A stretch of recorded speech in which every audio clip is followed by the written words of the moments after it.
ভোরের স্নিগ্ধ আলো, চারপাশ একদম শান্ত। ধীর পায়ে লাঠিতে ভর দিয়ে বৃদ্ধ চাচা মসজিদের দিকে এগিয়ে চলেছেন। প্রতিদিন তিনি সবার আগেই পৌঁছান।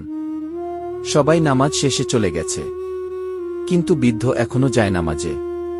তার সিজদাহ যেন শেষ হতেই চায় না। তার প্রশান্ত মুখ দেখে মনে হয় তিনি অন্য এক জগতে আছেন। মসজিদের কোণে দাঁড়িয়ে এক যুবক প্রতিদিন এই দৃশ্য দেখে। তার মনে একটাই প্রশ্ন, নামাজে এত সময় কি করেন এই বৃদ্ধ? সে সাহস করে কাছে গিয়ে দাঁড়াল। যুবকটি নিচু স্বরে জিজ্ঞেস করল, ও চাচা, আপনি এত সময় ধরে কি করেন? বৃদ্ধ হেসে বললেন, বাবা, আমি শুধু নামাজ পড়ি না, আমি আমার মালিকের সাথে গল্প করি। আমার সব দুঃখ তাকে শোনাই, আর তিনি আমাকে শান্তি দেন।